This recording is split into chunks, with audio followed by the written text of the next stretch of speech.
4-5টা গ্রামের মানুষ এই ধামালিপাড়া নদীর ওপর দিয়ে যাতায়াত করে। তাই এই যে খড়গ্রামের বিধানসভার এমপিরা এমএলএরা 1 নম্বর চিটিং বাস, এরা কোনোদিন চোখে দেখতে পায় না। এই ব্রিজে এখানে হবেই না, এরা জীবনে করবেও না, এরা শুধু জানে ভোট নিতে। পুরো ভিডিওটা দেখুন। এখানে শুনলাম যে ব্রিজ যেখানে যাওয়ার সেখানে চলে গেছে, মানে ভোটের এ কোনোদিন হবে না। তারপরে ভোট চলে যাবে, তখন ব্রিজ ধরে আবার খালে পড়ে যাবে, আর হবে না।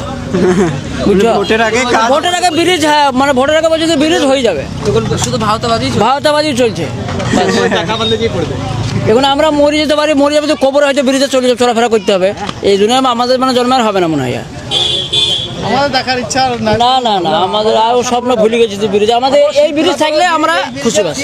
তিনখানা ব্রিজ লাগবে, তিনখানা ব্রিজ। আবার যেখানে ওই যে তোমার সাবিত্রনগরের ওইদিকে যেখানে ব্রিজের দরকার নেই, মানুষের পাবলিকের এখানে 1 ঘন্টা দাঁড়িয়ে থাকলে বুঝতে যাবে যে কতটা লোক যাতায়াত করে।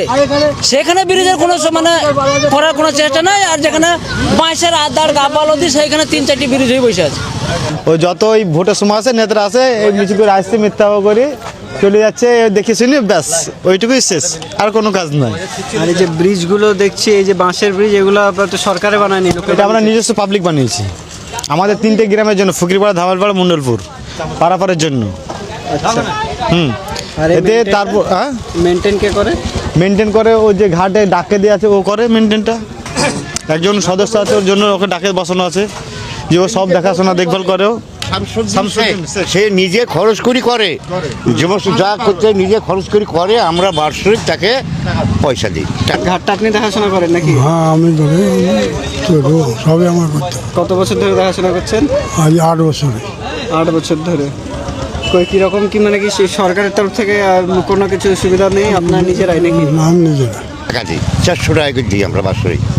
ফ্যামিলিতে 400 টাকা দিই। 3খানা গ্রামে, আমার ঘরে প্রায় 150 ঘর, ওদের 300 ঘর তো হবেই, আরও বেশি দিতে পারে। ফ্যামিলি পেছনে আমরা 400 টাকা করে দিই। সে একজন ব্যক্তি, সে নিজে সমস্ত খরচ করিয়ে এটা করে। আর আমরা বাৎসরিক 400 টাকা করে দিই। আমরা পার হয়ে চলে যাই, মোটরসাইকেল যাই, টুকটুকি যাই, মানুষ যাই। সরকারের কোনো পদক্ষেপ? না না, সরকারের কোনো পাবলিকের নিজের। হ্যাঁ, পাবলিক নিজস্ব 3টে গ্রামের খালি পাবলিকের, মানে এটা নিজস্ব আমাদের, সরকারের কোনো অনুদান নেই এখানে। আমরা ইচ্ছে হলে আপনাকে পার হয়ে দিতে পারে, না দিতে পারি, 3টে গ্রামের লোকে।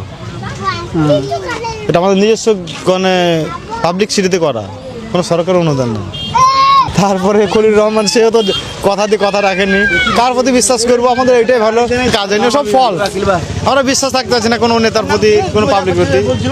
খলিল রহমান, আশিস মার্জিত, সে তাই। কার প্রতি বিশ্বাস রাখতে পারছি না, কোনো নেতার প্রতি। আমাদের এটাই ভালো, পাবলিক সিটিটাই ভালো। আশিস মার্জিদ এসে বলে কিছু? আশিস মার্জিদ এখন এসে চলে, সরকারে তো আশিস মার্জিদ আছে না, বর্তমান এমএলএ আছে আমাদের, বর্তমান এমএলএ আছে, কোনো সহযোগিতা। আশিস মার্জিদ 4বার এমএলএ হবে, এবার যদি হয় 3বার, মানে 15 বছর ধরে অলরেডি আছে। এবার জিতলে 20 বারের হবে। কিন্তু তাও তার তরফ থেকে ওইদিকে কোনো সুরাহা করা হয়নি না।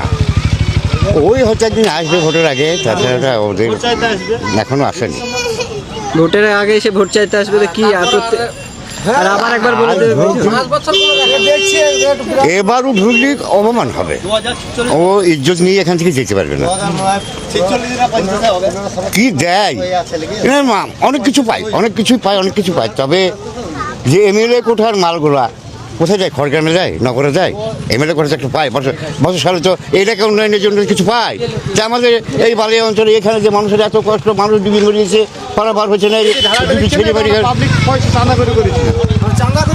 তারপরে যখন বাচ্চা ঢুকে মারা যায় ওখানে, তখন সরকারের দোষী, তাও বলি এতদিনে মাস 2-3 হলেও করে দিয়ে গেল ওই পাইপটা। তো ওই পাইপ আমরা চাইনি, আমরা চাইছিলাম বড় ভাই। এখন একটা গরু মারা লেগেছিল, জিসিবেলা টাকা দিয়ে গরু মারা ছাড়া দিল, ওইখানে এসে লেগিয়েছিল। এত দূর কথা আপনিও যেতে পারতেন না। এই জিসিবেলাকে টাকা দিয়ে জিসিবিতে এপার করে দিলাম, তখন স্রোত ছিল, এখানকার ওখানে গরু মারা লেগেছে, ওই মাছান লেগেছে। এই রাস্তাতে আমাদের মিনিমাম ধরেন 20 থেকে 25,000 লোক ডেলি যাতায়াত করে, মানুষই যাতায়াত করে। হ্যাঁ, তারপরে এইটুকু জায়গায় ব্রিজ করতে কত নাটক করছে, আসছে যেছে, কতবার ছবি করছে, হ্যান করছে, ত্যান করছে। অন্য অন্য জায়গায় আমরা ব্রিজ দেখছি, আমরা টোটো চালাই, অনেক জায়গায় ব্রিজ দেখেছি। এই ব্রিজ, এইখানকার যা ব্রিজ, অন্তত 3 থেকে 4খানা ব্রিজ আমরা শীতলাতলা দেখে এলাম। আমি পরশু দিনকার কথা বলছি, শীতলাতলায় 3খানা ব্রিজ হবে, এইখানে ব্রিজ যা লাগবে 3খানা ব্রিজ হবে। তাহলে ওইটাই যদি হয়, আমাদের এইটুকু ব্রিজ তা হয় না। হ্যাঁ তিনখানা লাগবে আমাদের নদীতে, মাপ করলে 3খানা ব্রিজ লাগবে, অন্তত 1/2 কিলোমিটার ব্রিজ। আর আমাদের এইটুকু হয় না। আর আমরা এই দেখেন আমাদের পুরন্দবাড়ি কাছে, আমাদেরকে যখন বন্যার সময় মানুষের অসুস্থ হলে তখন ওই কান্দি ঘুরে আপনার মিনিমাম আপনার 12 থেকে 15 কিলোমিটার রাস্তা যেতে হয়, আপনাদের 1/2 কিলোমিটার জায়গাতে 15 কিলোমিটার হাঁটতে হয়। বাসের ব্রিজের ওপরে যাতায়াত করে 4-5টা গ্রাম, আর এই খড়গ্রামের বিধানসভায় এমএলএরা কোনো কাজ করে না, এরা তৃণমূলের নেতা, এরা কোনো কাজ করে না।